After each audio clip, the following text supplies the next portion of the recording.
नमः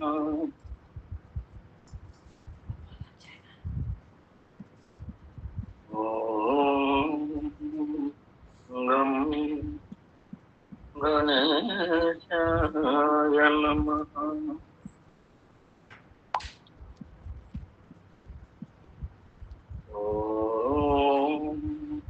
ॐ गं गजाननाय नमः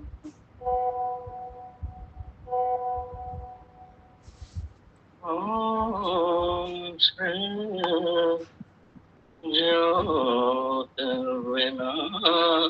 ज्योतिर्विनायकाय नमः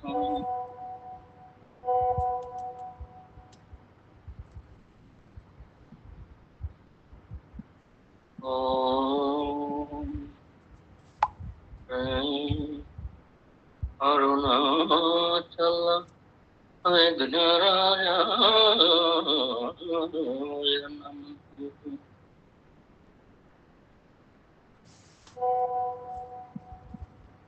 ॐ अपेतकुचाम्बसमेत अरुणाचलेश्वराय नमः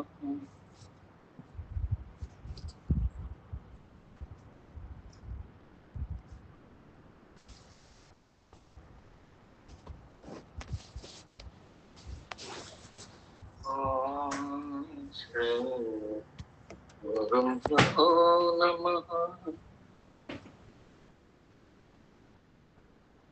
ॐ श्री नारायण परमात्मने नमः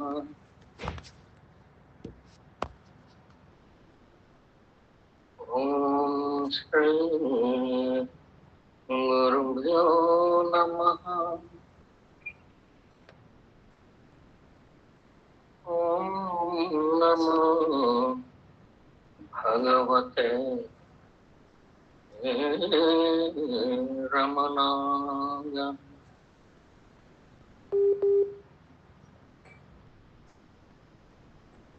ॐ श्री गुरुभ्यो नमः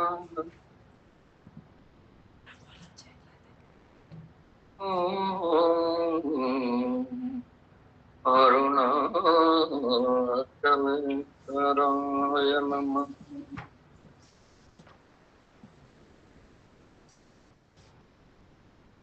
ॐ अरुणगिरियोगिने नमः ॐ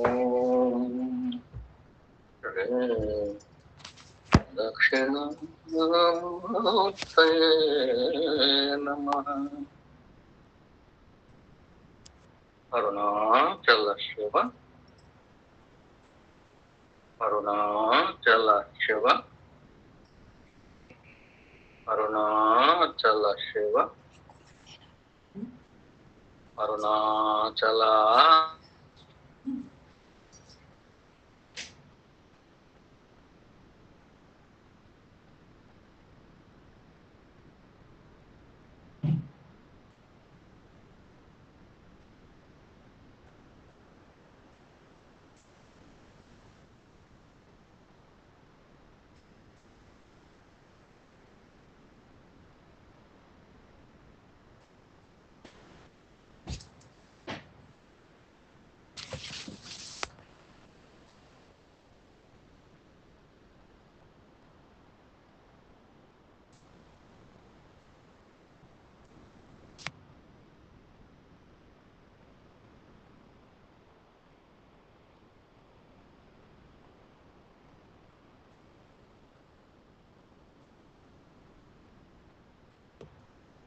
शिव अरुणाचल शिव अरुणाचल शिव अरुणाचल अरुणाचल शिव अरुणाचल शिव अरुणाचल शिव अरुणाचल అరుణాచల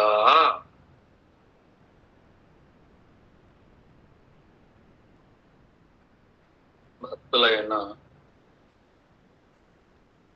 అందరి పాదపద్మాలకు మా హృదయపూర్వక నమస్కారాలు తెలియజేసుకున్నాం.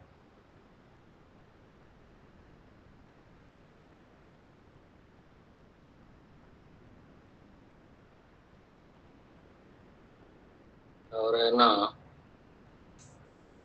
సాధనకు సంబంధించి డౌట్ ఏమైనా అడిగితే చెబుతామన్నా. ఎవరైనా డౌట్ ఉంటే అడగవచ్చు.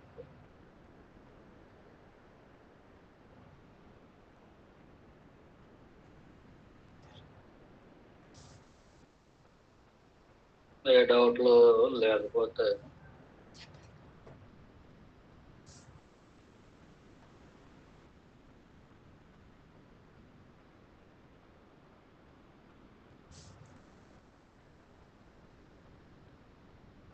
ఏం చేద్దామంటారు? మేమే సాధనలు ఎలాగ ఉన్నాయో చెబుతారు.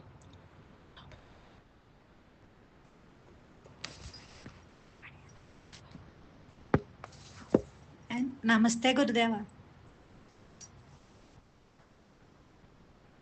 నమస్తే అండి అమ్మ. ఎవరండి, మీ పేరు ఏంటండి? నేను ప్రభన అండి. ప్రభు గారండి. నమస్తే అండి, చెప్పండి అమ్మ. ఏమైనా అడుగుతారండి? జిజ్ఞాస అంటే ఏంటండి? జిజ్ఞాస అంటే జ్ఞానము పొందాలి అనే ఒక తపన. మనం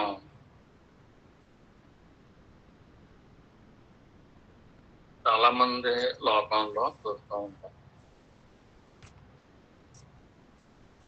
ఆ జిజ్ఞాస పుడితేనే కానీ ముముక్షత్వం రాలేదు అంటారు. ముముక్షత్వానికి ముందు జిజ్ఞాస అనేది పుడుతుంది. ఎంతో మందిని చూస్తూ ఉంటాం కదండి. కొంతమంది ఫ్యామిలీ అంతా కూడా వాళ్ళకి జ్ఞానం పొందాలి అనే తపన కనపడదు. చాలా ఫ్యామిలీస్ లో కనపడదు. ఏదో అంటారు చూసారా, తిన్నామా, తిరిగామా, పడుకున్నామా, లేచామా, ఇతరుల కంటే బాగా తిన్నామా, ఇతరులలాగా కాకుండా ఇంకా ఎక్కువగా బతుకుతున్నామా, మన దగ్గర డబ్బు ఎంత ఉంది, ఇతరుల దగ్గర డబ్బు ఎంత ఉంది, అయితే మన ఉద్యోగాలు ఏంటి, వాళ్ళ ఉద్యోగాలు, మన వ్యాపారాలు ఏంటి, వాళ్ళ వ్యాపారాలు. అంటే వాళ్ళు గుడికి కూడా వెళ్తూ ఉండవచ్చు. గుడికి వెళ్ళినంత మాత్రాన భక్తులు అయినంత మాత్రాన భక్తులే వాళ్ళు కాదనటం లేదు. జిజ్ఞాసులు కాదనుకోండి. జ్ఞానము అంటే ఏంటి, మనం జ్ఞానంగా ఎలా బ్రతకాలి, జ్ఞానం కోసం మనం ఏం చేయాలి, జ్ఞానం దేనికోసం, దేనిని పొందడం కోసం జ్ఞానం.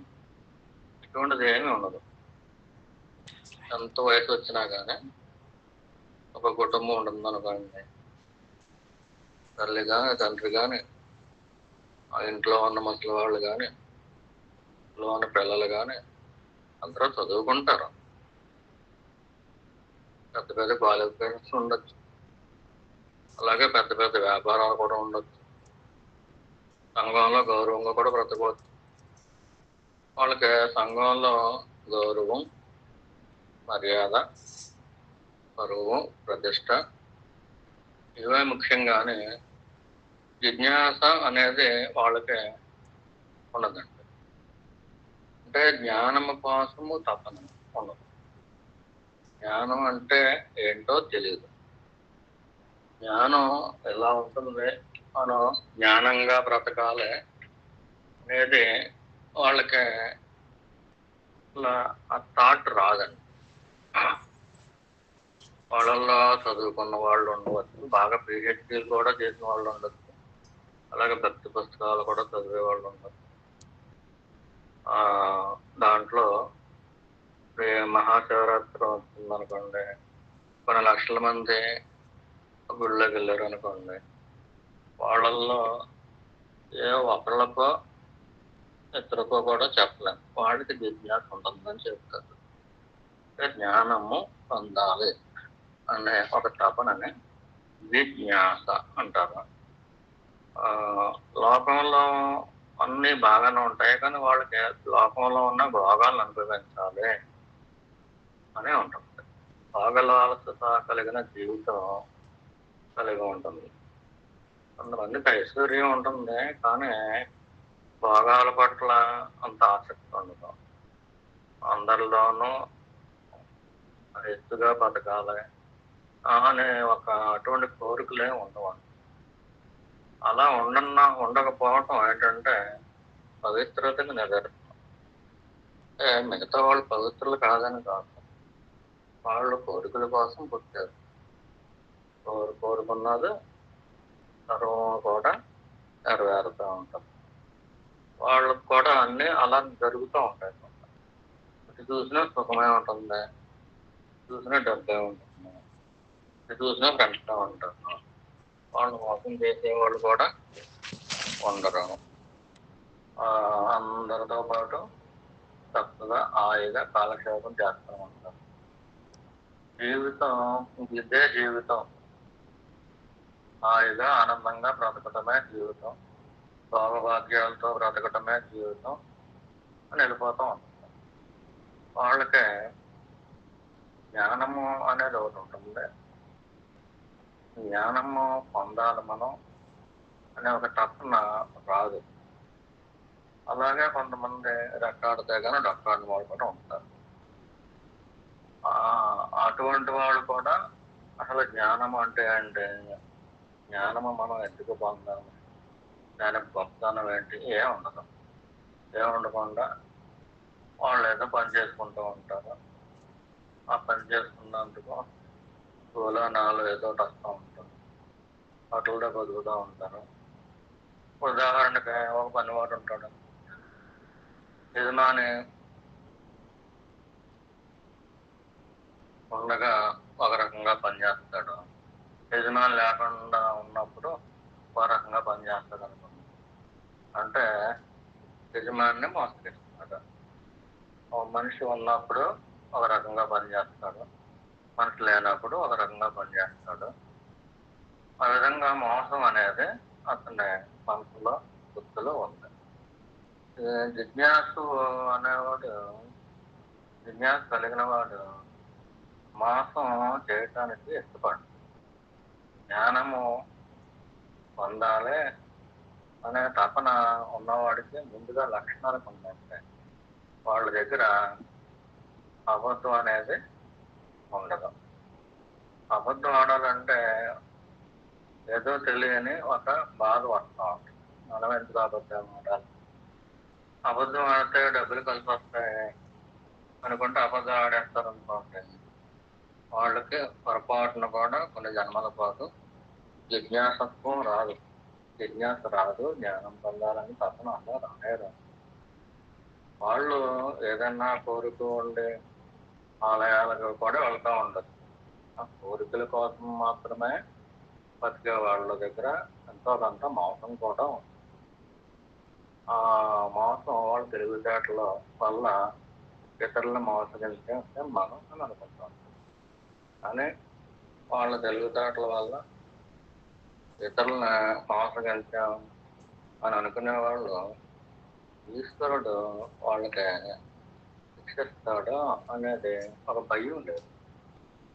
ఈశ్వరుడి మీద భయం లేని వాళ్ళు ఇలాగా, అంటే ఈశ్వరుడు ఉన్నాడు అని తెలిసినా కానీ ఏదో కొబ్బరికాయ కొట్టేద్దాం, లేకపోతే అలానే అభిషేకం చేసుకుందాం ఇలా అనుకుంటూ ఉంటారు తప్పించి ఈశ్వరుడు మనల్ని శిక్షిస్తాడు అనే భయం ఉండదు వాళ్ళకి.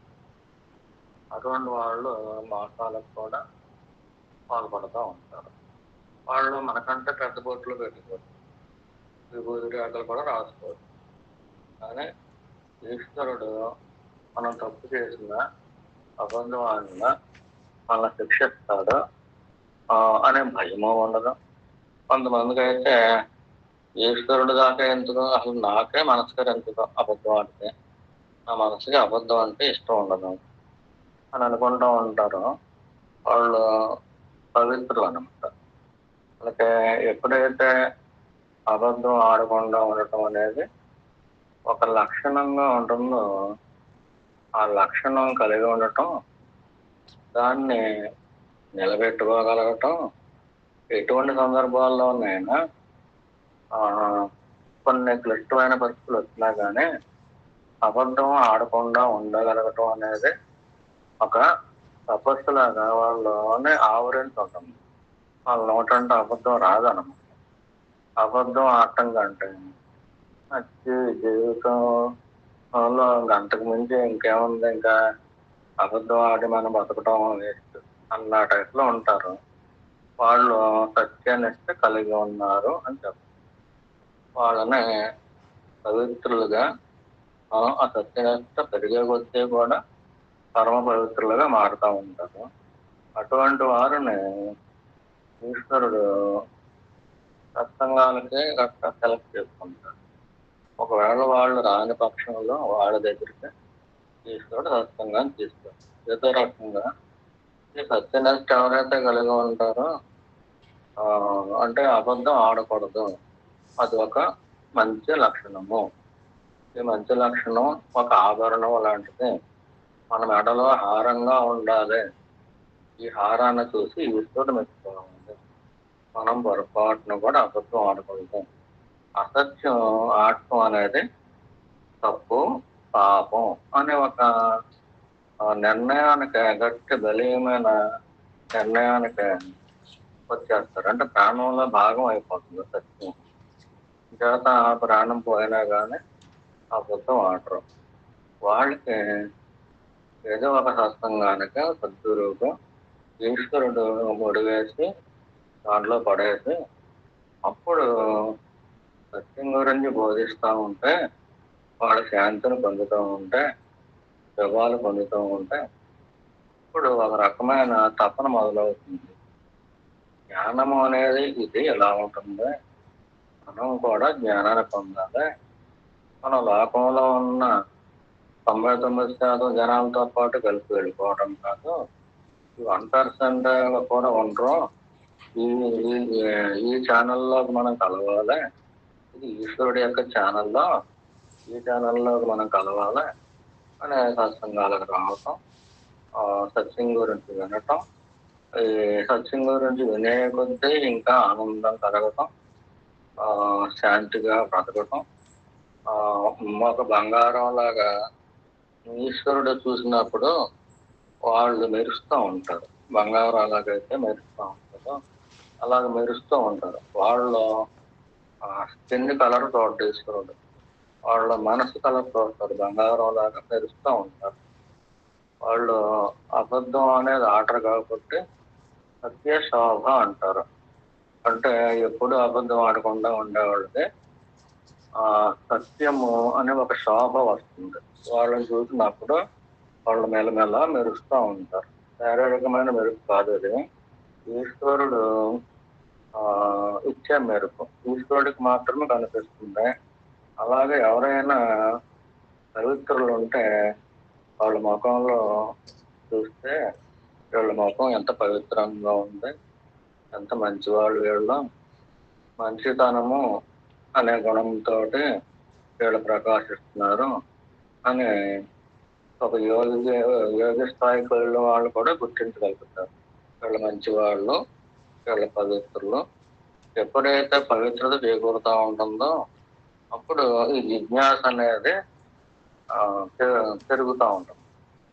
జిజ్ఞాస అనేది ఏనాడైతే కోరికల అనే ఒక విషయవాలయంలోంచి బయటపడతాడో జీవుడు, సత్యం అంటే ఏంటి, ఈ సత్యాన్వేషణ ఎలా చేయాలి, ఈ సత్యాన్వేషణకి నేను ఒక్కడనే చేయగలనా, ఒక్కదాన్నే చేయగలనా, లేదా గురువు ఏమన్నా అవసరము, అయితే మిగతా సజ్జన సహవాసం అవసరమా, లేకపోతే సద్గ్రంథ పఠనం ఏమన్నా అవసరమా, ఇటువంటి అన్ని కూడా వాళ్ళకి థాట్స్ వస్తాయి. ఆ పద్ధతుల్లోనే ఒక గురువు కోసం వెతుక్కుంటూ ఉంటారు.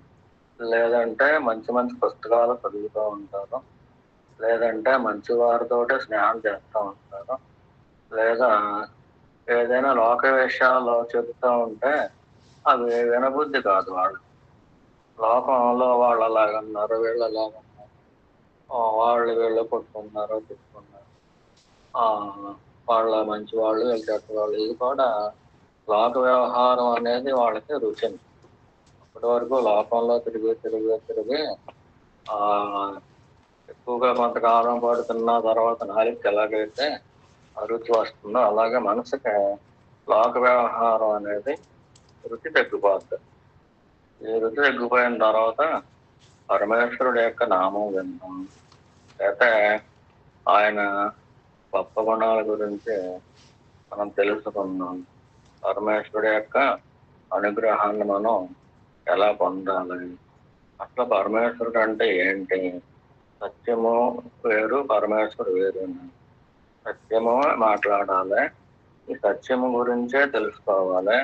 ఏది సత్యమో దాన్నే నేను ఆశ్రయించుకోవాలి. దాన్ని ఎలా ఆశ్రయించుకోవాలి, దానికి మార్గం ఏంటి, ఈ జ్ఞానం వైపు మనం ఎలా జ్ఞానాన్ని ఆశ్రయించుకోవాలి. సత్యం తెలియబడాలంటే జ్ఞాన మార్గాన్ని ఆశ్రయించాలి. జ్ఞాన మార్గాన్ని ఆశ్రయించాలంటే జ్ఞానం అంటే ఏంటో తెలుసుకోవాలి.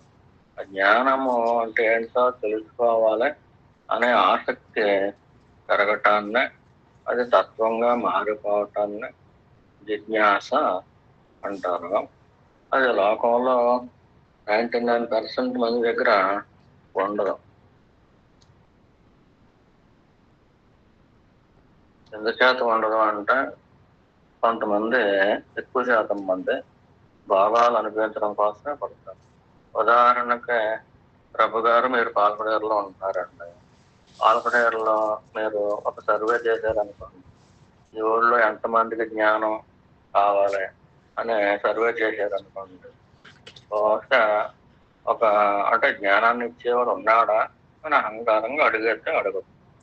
అది కూడా ఆ లిస్టులో వేసుకోకూడదు. నిజంగానే జ్ఞానాన్ని ఇస్తారు అనే వాళ్ళు నమ్మి, అలా జ్ఞానం అంటే ఏంటి, సత్యమే కావాలి మాకు, మిగతాదంతా అక్కర్లేదు అనే వాళ్ళు అసలు ఉండనే ఉండరు. మీరు పాల్గొంటారు, మాకు ఊరంతా తిరిగినా కానీ లిస్టులో బహు తక్కువ మంది ఉంటారు, ముగ్గురు నలుగురు వస్తారు. ఆ ముగ్గురు నలుగురు కూడా భేషజం కోసం లేకపోతే నటించడం కోసం, అంటే కొంతమంది అలా కూడా ఉంటారు. మాకు భాగాకాంక్షలు లేవు, మాకు పదవీకాంక్షలు లేవు, మాకు రాజ్యాలు అక్కర్లేదు, భోగాలు అక్కర్లేదు, ఏం అక్కర్లేదు, మాకు మోక్షమే కావాలి, సత్యమే కావాలి అనేవాళ్ళు కూడా ఉంటారు. ఒకవేళ ఉన్నా కానీ అటువంటి వాళ్ళు ఏ పుస్తకాల్లోనూ నెట్టుకుంటూ ఉంటారో, మాకు తెలుసులండి, మేము పుస్తకాల్లో చూసే చదువుకుంటా ఉంటాం అని అనవచ్చును. పుస్తకాల్లో చూస్తే చదువుకునే జ్ఞానం గురించి తెలుసుకోవటం, సత్యం గురించి తెలుసుకోవటం అనే మార్గాన్ని జ్ఞాన మార్గం అంటారు. జ్ఞాన మార్గంలో ప్రయాణించాలనే ఆ తపన్ని జిజ్ఞాస అంటారు. జిజ్ఞాస అనేది ఉన్నట్టుగా కనిపిస్తుంది కొంతమందికి, కానీ ఆ లోతుల్లోకి వెళ్ళి చూస్తే అది ఒక పేరు ప్రతిష్టలను, అంటే చాలా మంది పండితులు కూడా ఉంటారండి. వాళ్ళు జిజ్ఞాసులుగా కనిపిస్తూ ఉంటారు. పుస్తకాల మీద పుస్తకాలు చదువుతూనే ఉంటారు. అలాగ చదివే పుస్తకాల్లోనే జ్ఞానం ఉంది, ఇంకా గురువు అక్కర్లేదు అని చెబుతూ ఉంటారు కూడా. అటువంటి వారి గురించి రామకృష్ణ పరమహంస గారు ఏం చెప్పారంటే, పుస్తకంలో దీపం బొమ్మ ఉంటుంది, ఆ దీపం బొమ్మలోంచి కాంతి వస్తుంది అని అనుకోవటం ఎటువంటిదో, అంటే పుస్తకం ఉందండి, దాంట్లో ఒక పేజీ మీద దీపం బొమ్మ ఉందండి, అది దీపమే కదా అని చెప్పి మీరు నైట్ కరెంటు లైట్ తీస్తారనుకోండి, ఆ పుస్తకం కూడా కనపడదు. ఆ పుస్తకంలో ఉన్న దీపం వెలుగునివ్వదు. అది వెలుగునిస్తున్నట్టుగా వేసిన ఒక బొమ్మ అది, అంతేగాని అది స్వయాన దీపం కాదు. అందుచేత పుస్తకాల్లో జ్ఞానాన్ని వెతుక్కోవడం ఒక దశ వరకు ఉంటుంది. మహర్షులైన వారు చెప్పింది ఇటువంటివి, జ్ఞానం లేని వారు చెప్పినవి గట్ట ఉపనిషత్తులు ఇటువంటివి మనం చదువుకోవచ్చు, మంచిదే. కానీ అది ఎంతవరకు అంటే పుస్తకాల్లో ఉన్న దీపం తోటి కాంతిని పొందుదాం అని అనుకోవటం ఎంత ఎటువంటిదో, ఈ పుస్తకాలు చదివి మనం మారిపోదాం అనుకోవడం కూడా అంతే అటువంటిదే. పుస్తకాలు చదవటం వల్ల మనం మారలేము, మారుతా ప్రయత్నం చేయొచ్చు. ఏదో ఒక మంచి మాట మనల్ని పట్టుకుని నడిపించవచ్చును. కానీ ఈ సద్గురువును ఆశ్రయించే వరకు కూడా పరిపూర్ణమైనటువంటి ఆ టర్నింగ్ పాయింట్ రాదు. సద్గురువు తాను స్వయంగా సత్యమై ఉంటారు కాబట్టి సత్యానికి దాని అడ్రస్ బాగా తెలుసు కాబట్టి ఆ ఆ సత్యంలోకి తనలోకి తాను చేయబట్టుకుని మరి తీసుకెళ్ళగలరు. ఎన్నో రకాలుగా జిజ్ఞాసుల కింద కనిపించేవారు కూడా ఉంటారండి. కానీ మన పూర్వపుణ్యవశాన మాత్రమే, అలాగే మన పూర్వజన్మల్లో ఎంతో కొంత ఈశ్వరారాధన చేస్తేనే కానీ మనకి ఈ జన్మలో సద్గురువు దొరకడం. ఒకవేళ దొరికినా కానీ మన పూర్వపుణ్యం నిండుగా లేనట్లయితే ఆ దొరికిన సద్గురువుని కూడా ఒక మామూలు మనిషే అని అనుకోవచ్చు. అంచేతనంటే సద్గురువుల్లో ఎన్నో రకాల వాళ్ళు ఉంటారు. మామూలుగా ఏదో పని చేసుకుంటూ ఉంటారు, ఏ కూరగాయల దుకాణం అమ్ముకుంటూ ఉంటాడు, కానీ వాడు సద్గురువు అనుకోండి మనకు తెలియదు. అలాగే ఇంకొకటి ఏదో ఉదాహరణకి స్వర్గదత్త మహారాజు ఉన్నారండి, ఆయన సద్గురువు. ఆయన సిగరెట్లు బీడీలు అమ్ముకునే కొట్టు ఒకటి ఉండేది, ఆ షాప్ నడుపుకునేవాడు. ఆయన కుటుంబాన్ని పోషించుకోవడం కోసం ఆ షాప్ నడుపుకునేవాడు. అలాగే ఆయన కూడా సొంతంగా సిగరెట్లు కాల్చేవాడు, బీడీలు కూడా కాల్చేవాడు. ఆయన్ని ఎక్కడో ఇతర దేశస్తులు ఫారినర్స్ గట్ట వచ్చి ఇంటర్వ్యూ తీసుకుని ఆయన ఒక అమూల్యమైన ఆత్మజ్ఞాన అనుభవాన్ని రికార్డు చేసుకున్నారు. కానీ అదే బాంబేలో ఉన్న ఆ పక్క సందోళ్ళు కానీ ఆ ఇంట్లో వాళ్ళు కూడా ఎవరో కూడా ఆయన గొప్పతనాన్ని గుర్తించలేకపోయారు. తర్వాత ఎప్పుడు ఆయన పోయిన తర్వాత భారతదేశం గుర్తించింది. ముందుగా ఇతర దేశస్తులు గుర్తించిన తర్వాత అప్పుడు ఇండియా వాళ్ళు గుర్తించారు. సాధారణంగా ఎవరికైతే పవిత్రత ఉంటుందో వారికి మాత్రమే జ్ఞానిగా కనబడతారు. మిగతా లోక వ్యవహారాల్లో తిరిగేవాళ్ళు, అలాగే భోగాసక్తి కలగవాళ్ళు, పరువులు ప్రతిష్టలు, లోకాలు, గొడవలు, ఒకళ్ళ మీద ఒకళ్ళు ఇవన్నీ చేసేవాళ్ళు, వాళ్ళకి సద్గురువు అందరిలాగా కనిపిస్తారు, దేహమాత్రుడు. అందుచేత సద్గురువుని ఆశ్రయించే వరకు కూడా జిజ్ఞాస అనేది అవసరమే. అలాగే సద్గురువుని ఆశ్రయించిన తర్వాత కూడా ఆ జిజ్ఞాస ముముక్షత్వంలోకి వెళ్తుంది. అంటే మోక్షాన్ని పొందాలి అని అనిపిస్తూ ఉంటుంది. ముముక్షత్వం రావాలన్నా ముందు జిజ్ఞాస రావాలి. అసలు జ్ఞానం అనేది ఏంటి? సత్య జ్ఞానము, అసత్య జ్ఞానము రెండు రకాలు ఉంటాయి. ఈ సత్య జ్ఞానంలోకి మనం వెళ్ళాలి, అసత్య జ్ఞానం మనకు అవసరం లేదు.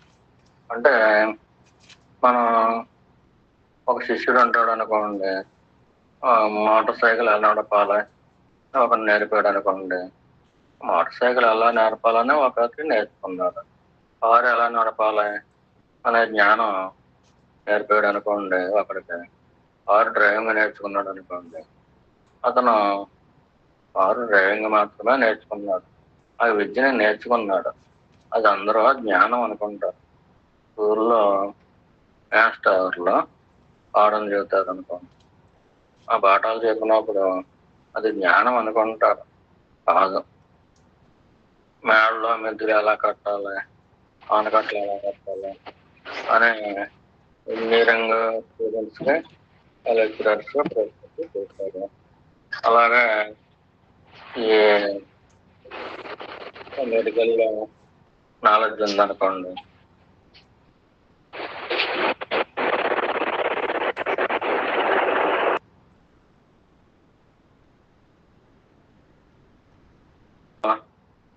స్టూడెంట్ అనుకోండి, అప్పుడు మానవ యొక్క దేహాలు అలా దాంట్లో ఉన్న రోగాలు ఎలా ఉంటాయి ఏంటి అనేది నేర్పుతారు.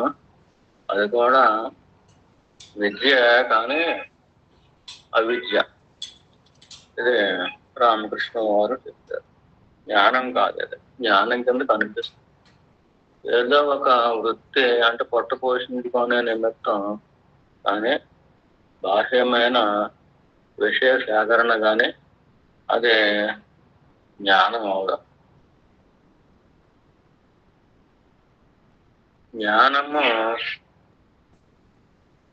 అంటే ఏంటంటే ఏది సత్యమో దాని గురించి తెలియజెప్పేది. సత్య జ్ఞానము ఉంది, అసత్య జ్ఞానము ఉంది.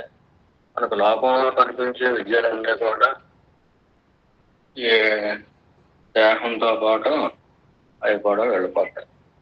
అంటే ఈ లోక జ్ఞానానికి ఉపయోగించేవి ఈ శాస్త్రాలు.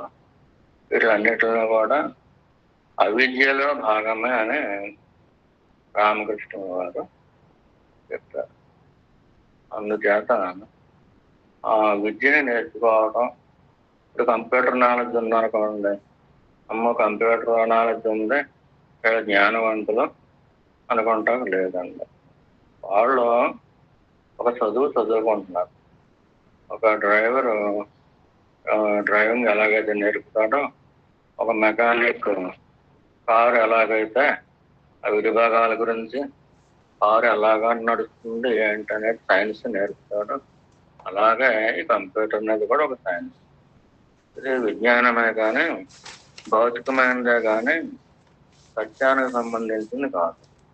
సత్యము ఏది సత్యము, ఏది ఎల్లప్పుడూ ఉంటుంది, దేనికి చావు లేదు అనేది దాని మీద ఆధారపడి ఉంటుంది. చావు లేని చదివాను అని ప్రహ్లాదుల వారు తండ్రికి చెబుతారు. దేని గురించి తెలిస్తే చావు అనేది లేదని తెలుస్తుందో ఆ చదివాను తండ్రి అని ప్రహ్లాదుల వారు ఆ చిన్న పిల్లవాడైనా కానీ హిరణ్యకశిపుడు మహా తపస్యాలి, కొన్ని వేల సంవత్సరాలు తపస్సు చేసి మరణం లేకుండా వారాన్ని కోరతాడు బ్రహ్మదేవుని. పగల కానీ రాత్రి కానీ సావకూడదు, ఇలాగ రకరకాల వరాలు కోరతాడు అనమాట. అంటే ఆయన తపశక్తిలో జిజ్ఞాస లేనే లేదు. జిజ్ఞాస ఉన్నప్పుడే, అంటే 10,000 సంవత్సరాలు తపస్సు చేశాడు అంటే దేనికోసం చేశాడు? హిరణ్యకశిపుడు చావు లేకుండా ఉండటం కోసం, పాపాన్ని అంతటినీ జయించాలన్న అనుకోవటం కోసం తన అన్నగారైన హిరణ్యాక్షుణ్ణి విష్ణుమూర్తి చంపాడు అని ఆ విష్ణువుని చంపడం కోసం, పగ కోసం, ప్రతీకారం కోసం ఆ 10,000 సంవత్సరాలు తపస్సు చేశాడు. అదే మోక్షం కోసం కానే కాదు. అదే మోక్షం కోసం కానిది ఎంత గొప్ప తపస్సులా కనిపిస్తున్నా కానీ అదంతా అజ్ఞానమే. అజ్ఞానంలోకి తీసుకెళ్లేది తపస్సు కానే కాదు, జిజ్ఞాస కానే కాదు. చాలా మంది శాస్త్రవేత్తలు కూడా దేవుడు లేడు అని కొంతమంది అంటారు. అంటే అనవచ్చు దాకా. వాళ్ళల్లో జిజ్ఞాస అనేది ఉంటుంది అనుకోండి. సత్యము నాకు కనిపించాలి, అని నాకు తెలియబడాలి, అని అనుకుంటా ఉంటారు అనుకోండి. వాళ్ళు ఒక స్థాయి వరకు జిజ్ఞాసులే. అంటే బుద్ధి సూక్ష్మత అనేది మనోపరిధిని దాటి వెళ్ళలేదు. ఎందుచేతంటే బుద్ధి కూడా మనసులో భాగం మాత్రమే. మనోపరిధిలో ఉన్నటువంటి బుద్ధికి సూక్ష్మత్వం వచ్చి అది జిజ్ఞాసగా మారుతుంది. జ్ఞానం, నిజమైన జ్ఞానం ఏంటి? రామకృష్ణ పరమహంసని పరమహంస దేవులు అని పిలుస్తారు. అంటే హంస ఏం చేస్తుంది?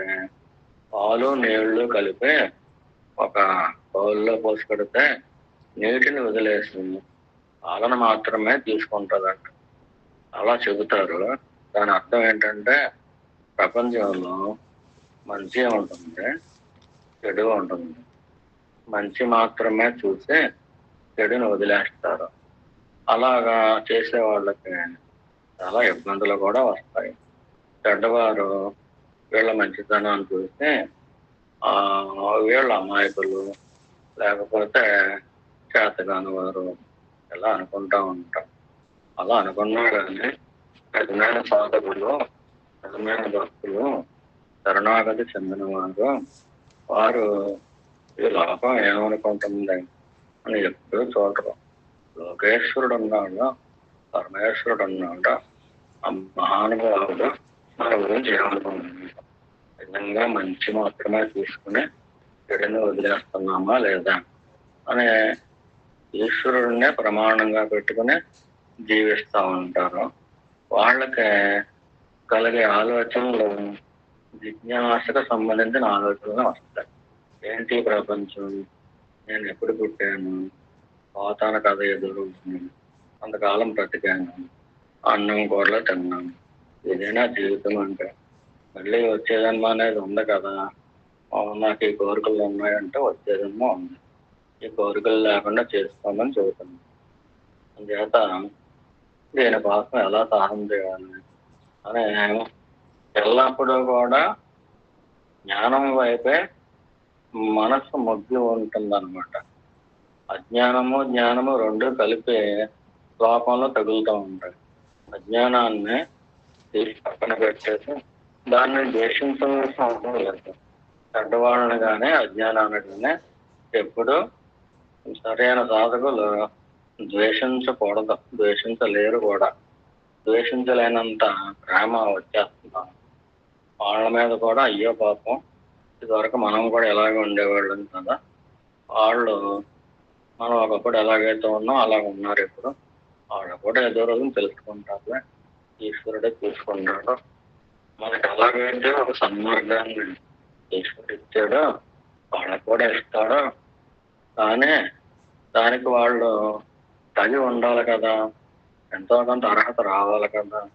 వాళ్ళల్లో కూడా ఆ కాంక్ష, జ్ఞానానికి సంబంధించిన కోరికలు ఉదయించాలి అని చెప్పి ఎవరినే కూడా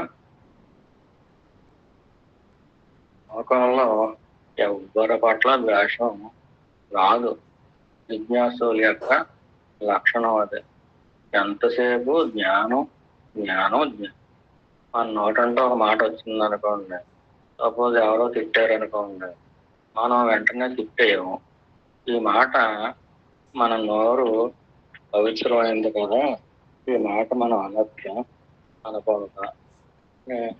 ఆ నోటంట ఒక పలుకు మాట కానీ చెడు మాట కానీ అనబుద్ధి కాదు. అలా తయారైపోద్ది మనసు. వాళ్ళు అనటం వల్ల మనకి ఏమొస్తుంది?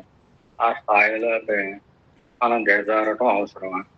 పరిపాలించేది ఈశ్వరుడు కదా, ఈశ్వరుడు చూసుకుంటే మనం ఒక మాట పడితే నష్టమైంది అని శరణాగతి వచ్చేస్తూ ఉంటుంది.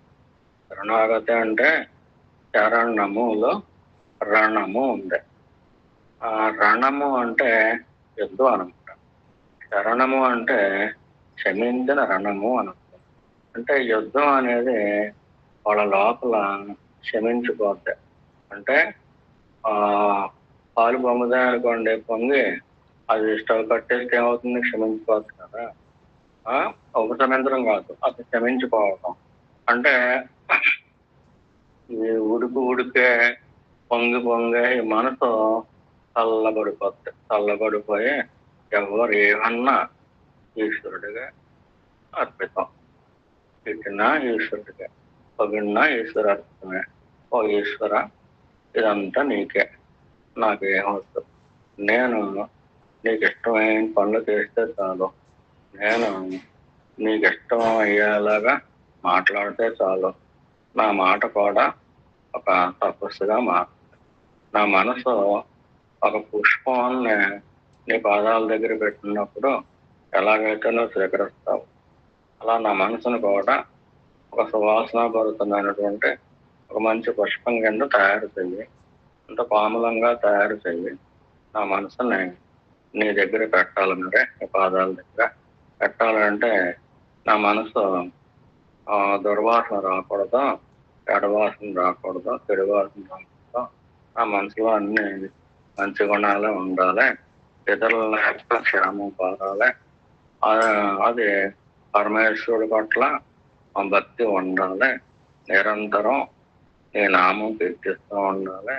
ఆ జీవితంలో నీ నామం కీర్తించటానికే నాకు అవకాశం ఇవ్వు ప్రభు. ఇప్పటికీ అవకాశం ఇస్తే నీకు కృతజ్ఞతలు ప్రభు.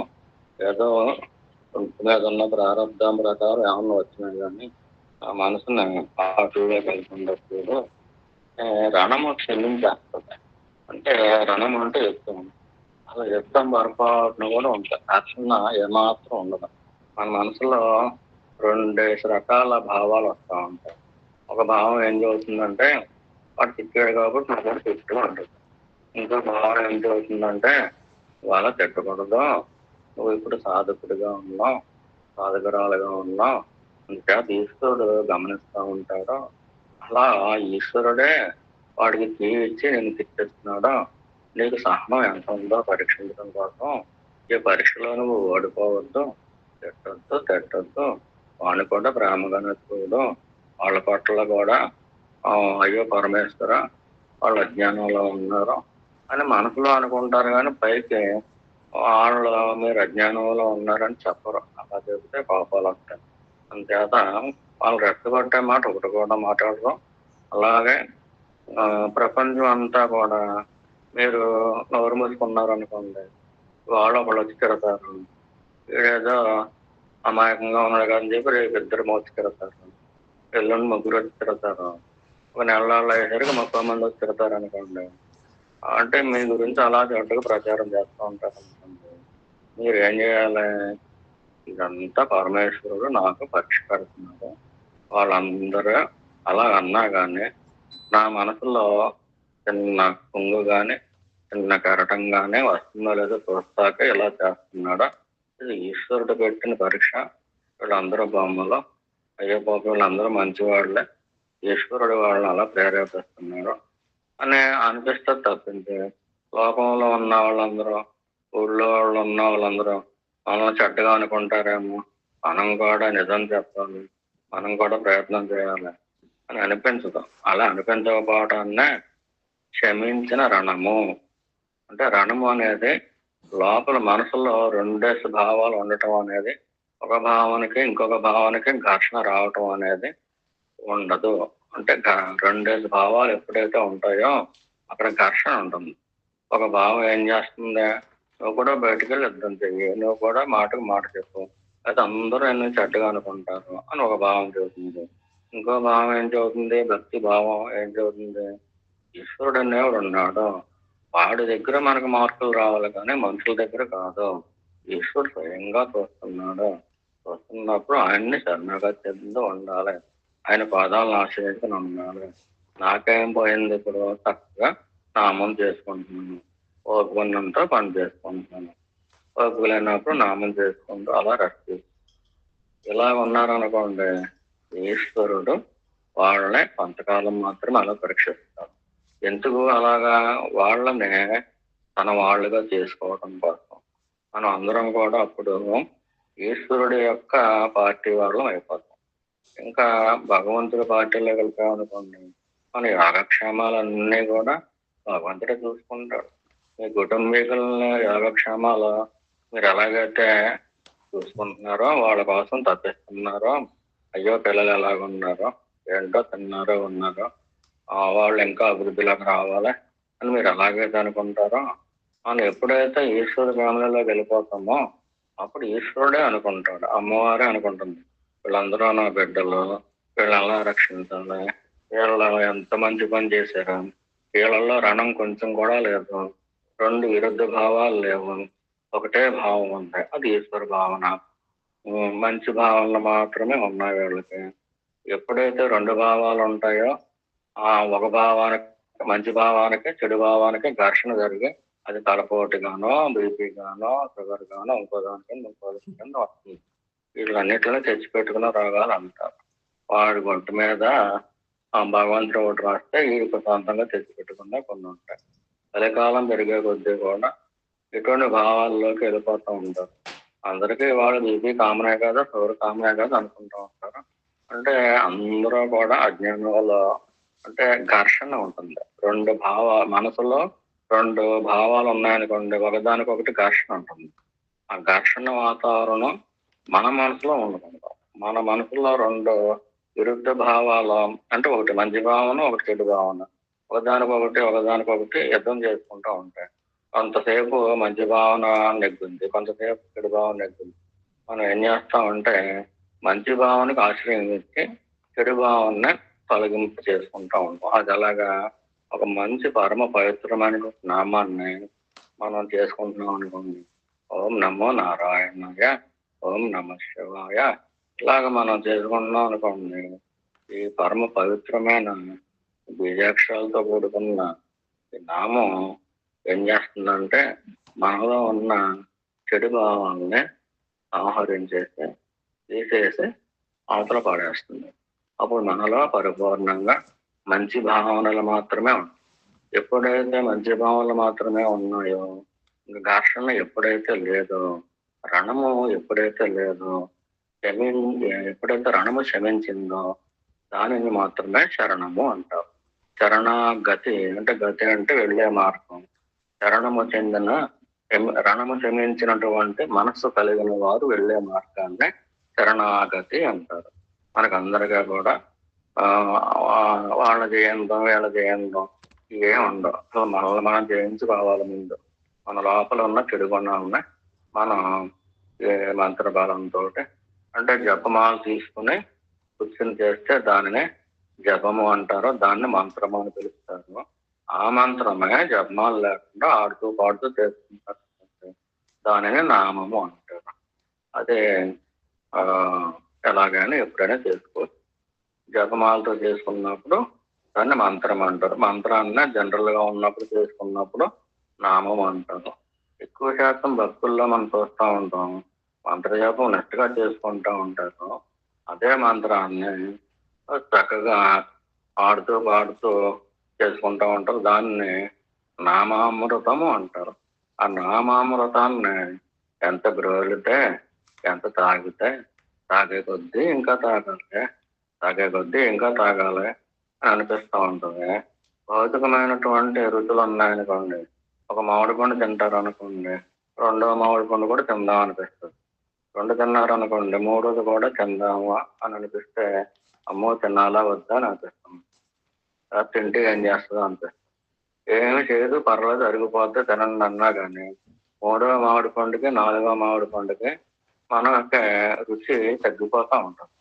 ఒక టీ తాగారు అనుకోండి, టీ తాగినప్పుడు ఫస్ట్ ఒక కప్లో తాగుతారు అనుకోండి, ఆ రుచి బాగుంటుంది, చాలా బాగుంది, అద్భుతంగా ఉంది టీ అనిపిస్తుంది. అలా కాకుండా ఆ కప్పు అయిపోయిన వెంటనే మళ్ళీ ఇంకొక కప్పు పట్టుకొచ్చి ఇచ్చారనుకోండి, మీకు తాగాలనిపించదు. చేత ఫస్ట్ టైం తాగినప్పుడే రుచి బాగుంది. ఒకవేళ తాగారు అనుకోండి, పరీక్షించుకోవడం కోసం తాగారు అనుకోండి, సెకండ్ టైం టీ తాగినప్పుడు అంత రుచి అనిపించాల. అలాగే మళ్ళీ ఇంకో కప్పు తాగారు అనుకోండి, థర్డ్ టైం తాగినప్పుడు ఇంకా రుచి తగ్గిపోయింది. అంటే భౌతికమైన సుఖాలు పెరిగే కొద్దీ రుచి తగ్గుతూ ఉంటాయి. అదే ఎప్పుడు ఇవ్వాలో ఆ టైంకి ఇస్తేనే అది రుచిగా అనిపిస్తుంది. నిజంగా టీలో అంత రుచి ఉంటే అదే ఆ కప్పులు పెరిగే కొద్దీ రుచి కూడా, సుఖం కూడా పెరగాలి కదా. అక్కడ సుఖాలు బాగా భౌతికమైనటువంటి బాగా వస్తువులు పెరిగే కొద్దీ ఆ లోపల సుఖం పెరగాలి కదా, అలా పెరగదు. ఆ రోజుకి ఆ రోజు ఆ సంఖ్య పెరిగే కొద్దీ తగ్గుతూ ఉంటుంది. ఇప్పుడు భౌతికమైన సుఖం ఏదైనా సరే సంఖ్య పెరిగే కొద్దీ తగ్గుతూ ఉండటం దాని లక్షణం. కానీ నామామృతం అటువంటిది కాదు. చేసే కొద్దీ ఇంకా ఇంకా ఇంకా ఇంకా పెరుగుతూ ఉంటుంది. అంచేత దాన్ని ఏమంటారంటే నామం చేస్తూ ఆ పని ఈ పని చేసుకుంటూ ఇదిగా ఉంటారు. కొంతమంది గృహిణులు అయితే ఆ గృహానికే దేవతల్లో ఉంటారు. ఎంత బాగా చేసుకుంటారు. వంట చేస్తున్నప్పుడు నామమే, ఆ పని ఈ పని చేస్తున్నప్పుడు నామమే. ఒకవేళ ఇంట్లో ఎవరో లేరు అనుకోండి, పనులకు వెళ్ళిపోయారు అనుకోండి, ఒంటరిగా ఉన్నారు అనుకోండి, ఇంకా ఆడుతూ పాడుతూ నాట్యం చేస్తూ మరి ఆ నామం చేస్తూ ఉంటారు. వాళ్ళు ఎంత అదృష్టవంతులు అంటే, ఎంత పరం పవిత్రులు అంటే, అటువంటి అవకాశాలు ఇస్తే కనుక ఇస్తుంటారు. అంత బాగా సద్వినియోగం చేసుకుంటూ ఉంటారు అనుకుంటే వాళ్ళకి రణము ఉండదండి. శరణము అంటే ముఖ్యంగా గుర్తుపెట్టుకోవాల్సిందే. అంటే జిజ్ఞాసగా దేనికి సంబంధం ఏంటంటే, ఎవరు జిజ్ఞాసులుగా ఎక్కువ కాలం అలాగా రాణించగలుగుతారు అంటే, ఎవరికైతే శరణాగతి ఉంటుందో, ఎవరి రణమైతే శమించిందో వాళ్ళు జిజ్ఞాసులుగా అంతకంతకి రాణిస్తూ ఉంటారు. విచక్షణ అనేది బుద్ధి ఒకసారి కోల్పోతా ఉంది. మనకు అర్థంగానే ఆలోచిస్తున్నాము అనుకుంటాం, కానీ మనకు తెలియకుండానే మన మనసు లాగేస్తూ ఉంటుంది. ఇప్పుడు తెరచాప ఉందనుకోండి, తెరచాప ఎత్తేసారనుకోండి, గాలి ఎటు వీస్తే అటు వెళ్ళిపోతూ ఉంటుంది పడవ. గాలి ఎటు వేస్తే దానికి వ్యతిరేకంగా చెట్టు వేస్తారనుకోండి, ఆ పడవ ముందుకు వెళ్తుందా వెనక్కి వెళ్తుందా? ఆ విధంగా మనసులో ఉన్న కోరికలు కానీ, వాసనలు కానీ, మనకున్న రజోగుణాలు కానీ అందరితో పాటు మన దాకా బతికాం కాబట్టి లోపంతో పాటు వారి యొక్క ఆ స్నేహ సంస్కారాలు కానీ ఒకవైపుకి లాక్కెళ్ళిపోతూ ఉంటాయి. మనం ఆ విధంగా ఆలోచిస్తూ మనం కరెక్ట్గానే ఆలోచిస్తున్నామేమో అనుకుంటాం. కానే కాదు. సత్యం వైపు వెళ్ళేదే అదే జిజ్ఞాసు లక్షణం అయి ఉండాలి. అదే జిజ్ఞాస అయి ఉండాలి. నిజంగా ఏది జ్ఞానమో ఆ జ్ఞానం వైపు వెళ్ళేది అంటే సత్యము అంటే అక్కడ అదే ఎల్లప్పుడూ ఉండాలి. దానికి తావు ఉండకూడదు. అదే పరిమితులు లేనిదై ఉండాలి, అనంతమై ఉండాలి, అదే మరణం లేనిదై ఉండాలి. ఇది సత్యం ఏదైతే ఉందో అది మాత్రమే సత్యము, దాంట్లోకి వెళ్ళాలి అనే దీంట్లోకి వెళ్ళాలి. అలా ఈ సత్యాన్ని కనుగొనాలి అనేది ఎవరికి అనిపిస్తుంది? నాకే అనిపిస్తుంది కదా, ఈ నేను ఎవరు అని భగవాన్ శ్రీ రమణుల వారు ఆ విధంగా తీసుకెళ్తారు. అదే జిజ్ఞాసుల యొక్క శిఖరం అనుకుంటా, తీసుకెళ్ళిపోతుంది. నీకు కోరుతున్నావు కదా, నువ్వు జ్ఞానం కోసం అంటున్నావు కదా, ఏది జ్ఞానము అని అంటున్నావు కదా, ఇది జ్ఞానము అంటే మన నోట్లోంచి ఒక మాట వచ్చింది అనుకోండి, మాట రాబోతుంది అనుకోండి, ఇది జ్ఞానమా అని అడగాలి. అలా అడిగితే ఇది జ్ఞానమే పర్వాలేదు మాట్లాడచ్చు అనుకుంటేనే ఆ మాటని మన నోట్లోంచి బయటకు వదలం. అలా చేస్తే కనుక పరమ పవిత్రులు అవుతారు. నోరు పండుద్ది, నోటికి పవిత్రత వస్తుంది. ఈ నోటికి పవిత్రత ముందుగా మన గురువు ద్వారా తీసుకున్న మంత్రం ద్వారా ఆ మంత్రాన్ని చక్కగా నామం చేసుకుంటూ ఎవరి నోరైతే ఆ నామంతో పండుతుందో, ఒక శివనామం కానీ అమ్మవారి నామైనా పర్లేదు, మనకి ఎవరి ఇష్టమైతే వాళ్ళు. ఎవరి నోరైతే పండుతుందో అంటే మనకి తమలపాకు వేసుకుంటారు కదండి, పెళ్లి వేసుకున్నప్పుడు నోరు ఎర్రగా పండుద్ది. అలాగే చేతులకి గోరింటాకు పెట్టుకున్నప్పుడు ఎర్రగా పండుద్ది కదా. అదే విధంగా నామం చేయగా ఆనందంతో చేయగా నామాన్ని ఎంజాయ్ చేసే స్టేజ్ వచ్చేస్తుంది. అటువంటిప్పుడు నామాన్ని ఎంజాయ్ చేసే నోరు పండిన నోరు అంటారు. అంటే పవిత్రమైన నోరు అవుతుంది. ఆ నోటిలోకి అసలు చెడు మాట రానే రాదు, వాళ్ళు పలకలేరు కూడా. అలాగే ఎవరు నోరైతే ఇలాగా నిండుగా నామం చేసి ఎంతో భక్తితోటి మా నామస్మరణ చేస్తూ, స్మరణే కాదు ఆ కీర్తన చేస్తూ ఉంటారో, నోరు ఎప్పుడైతే నామం చేస్తూ ఉంటుందో మనసు ఆనందిస్తూ ఉంటుందో, ఈ నోటి ద్వారా మీరు చేసిన నామాన్ని మీ చెవులు వింటా ఉంటాయి.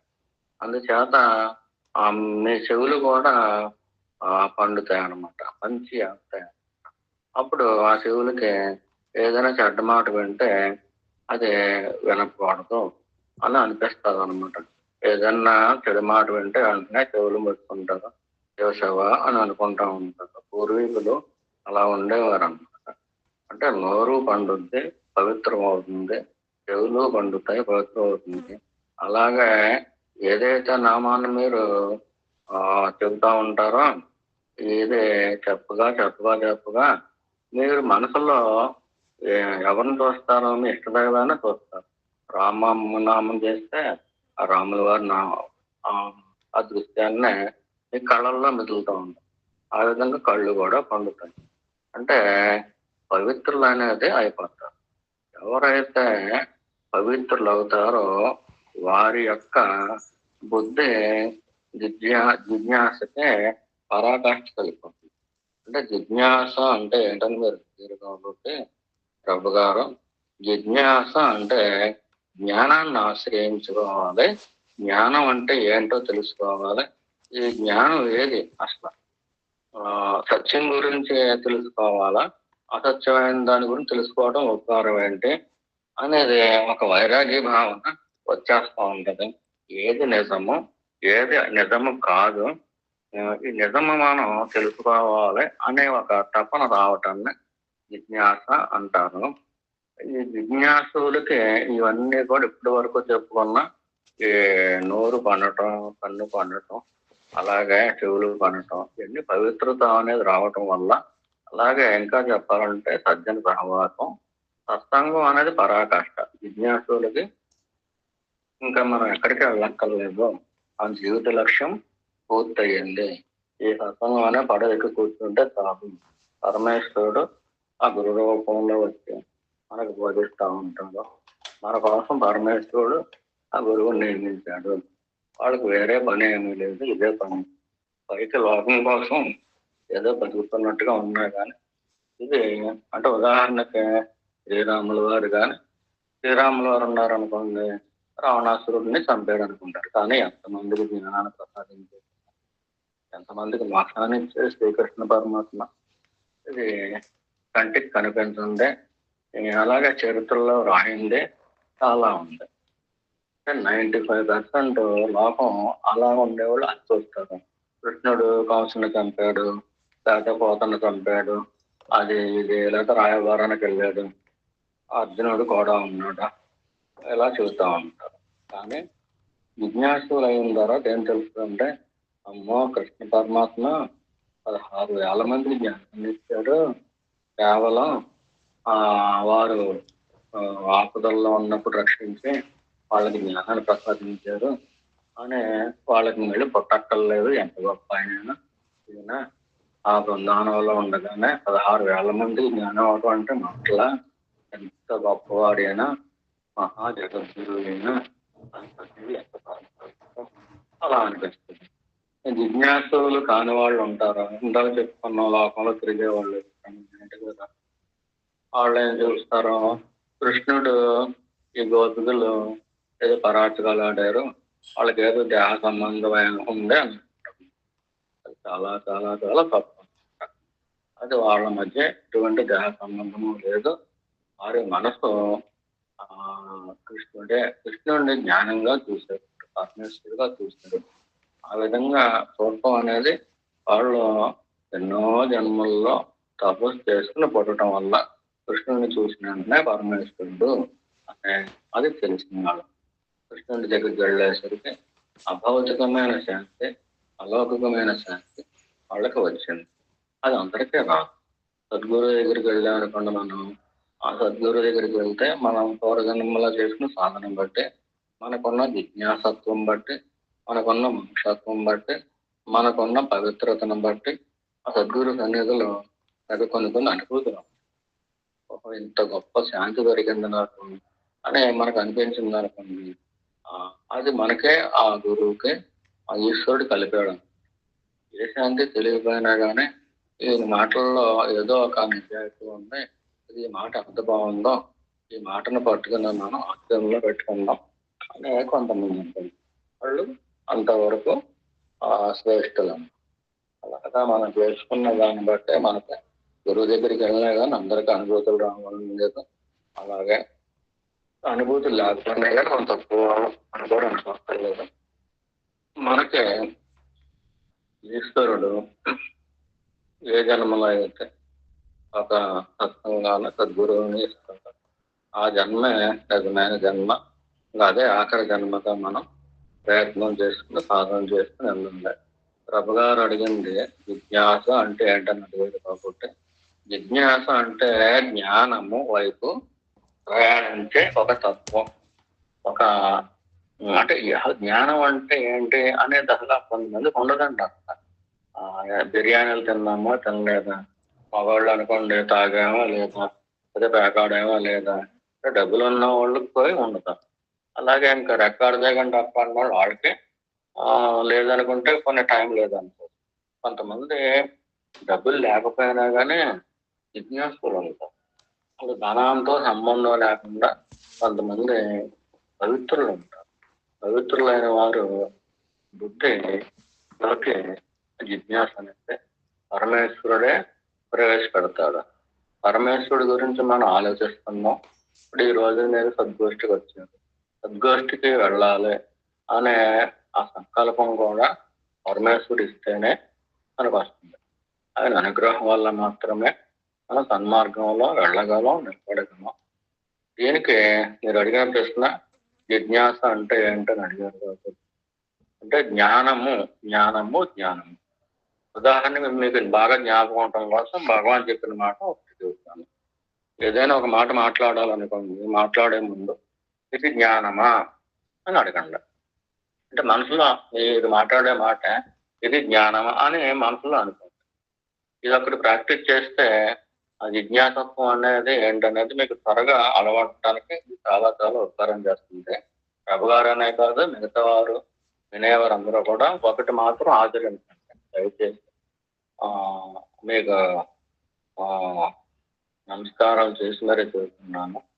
గుర్తు పెట్టుకుని ఇక మీదట మాట్లాడేది ఇది గొప్ప సాధన. ఇది నేను నోటంటే ఒక మాట వస్తుంది, ఈ సద్గోష్ఠి అయిపోయిన కానించి మీరు మొదలుపెట్టి మీరు మళ్ళీ ఇంత గొప్ప మంచి పనికి ముహూర్తాలు అవసరం లేదు. ఏదైనా ఒక మాట మాట్లాడాలి అనుకుంటే ఇది జ్ఞానమా అని లోపల ప్రశ్నించుకోండి. ప్రభు గారు అడిగిన ప్రశ్నకి జవాబు అంటే చెప్పడం జరిగింది, కానీ దాన్ని గురువు చెప్పేసి వదిలిపెట్టాడు. వదిలిపెట్టకుండా దాన్ని చేసేలాగా శక్తిని కూడా ఇస్తాడు, స్మరణ కూడా ఇస్తాడు. ఇప్పుడు మర్చిపోయిన తర్వాత ఉన్నట్టుండి జ్ఞాపకం వచ్చేలా చేస్తాడు. ఇది జ్ఞానమా అని అడగండి. ఇది జ్ఞానమే పర్వాలేదు అనుకుంటే కనుక ఆ మాట బయటకు రానివ్వండి. లేకపోతే లోపల ఉంచేయండి. ఆ లోపల ఉండి మెల్లి వస్తూ ఉంటుందండి. అది లోపల ఉండి లోపల చచ్చిపోయేలాగా దానికి మార్గం ఏంటి? చక్కగా నామామృతాన్ని చేసుకోండి. మీకు ఇచ్చిన మంత్రం ఎలాగా కొద్దిగా సాయంకాలం ఒక మాలు చేస్తారు కాబట్టి మిగతా సమయం అంతా కూడా చాలా చక్కగా ఎంజాయ్ చేయండి. నామాన్ని మీరు మీకు ఇష్టమైన పదార్థాలు తింటున్నప్పుడు ఎలాగైతే ఎంజాయ్ చేస్తారో, ఎంత బాగుంది అనుకుంటారో, మీరు ఎంజాయ్ చేయడం మొదలుపెట్టిన తర్వాత, మీరు చెప్పే నామాన్ని మీరే ఎంజాయ్ చేయడం మొదలుపెట్టిన తర్వాత, అప్పుడు ఇంకా తినాలి, ఇంకా తాగాలి, ఇంకా నామం చేయాలని చెప్పి పెరిగిపోతూ ఉండటాన్ని మీరు గమనిస్తూ ఉంటారు. అప్పుడు మీరు భూమి మీద నడుస్తున్నారు, కానీ భూమి మీద నడిచే దేవతలతో సమానం అయిపోతారు. మీరు భూమి మీద ఉన్నారా, ఆకాశంలో ఉన్నారా అనేది కూడా మీకే తెలియని ఆ స్థితి కూడా వచ్చేస్తుంది. పరమేశ్వరుడు మీ బాధ్యతలన్నీ, బరువు బాధ్యతలన్నీ మీకంటే ముందే ఆయన చూసుకుంటాడు. ఏదైనా జరగాల్సి ఉంటే అది ముందే ఆయన చూసుకుంటాడు అనమాట. అంటే పండగ వస్తుంది అనుకోండి, నాన్న నాకు కొత్త బట్టలు కొనివ్వాలి అని అమ్మాయి అనుకునే లోపే అక్కడే ఈ అమ్మాయికి తాట రాకముందే కొత్త బట్టలు కొనేసి ఇంటికి పట్టుకొచ్చేస్తారు తండ్రి. ఆ విధంగా ఈశ్వరుడిని మన స్నేహితుగా ఏ రూపం అయినా సరే, వెంకటేశ్వర స్వామి అవ్వచ్చు, ఇంకోటి అవ్వచ్చు, ఇంకోటి అవ్వచ్చు, మీకు ఇష్టమైన నామం. లేదంటే మీకు నలుగురు ఇష్టం అనుకోండి, నలుగురు నామాలు చేసుకోవచ్చు. ఆ నామాల ఏ గృహం అయితే నామాలు చూసుకుంటున్నారో వాళ్ళు అసలు ఆ గృహంలో ఉంటున్నారా, లేకపోతే స్వర్గంలో ఉన్నారా, వీళ్ళ మానవుల దేవతల అని ఆ, దేవతలకే డౌట్ వచ్చేంతలాగా మనకి చక్కగా సాధన చేసుకోవచ్చు.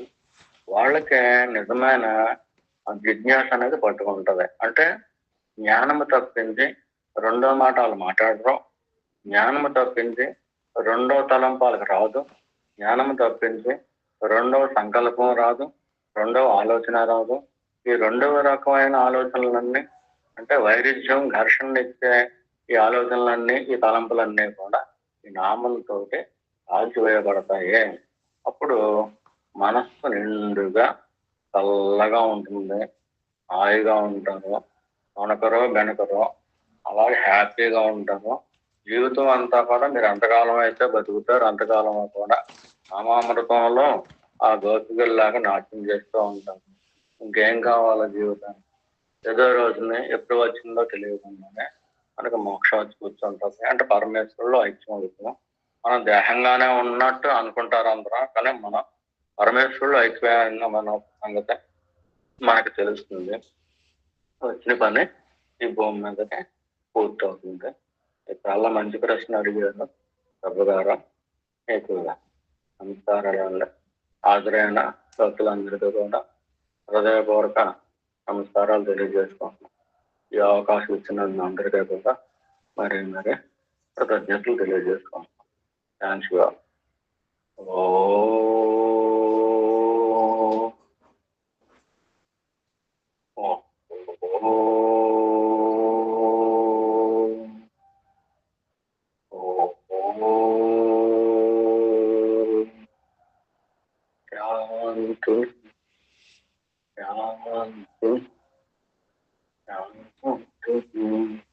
Thank you all.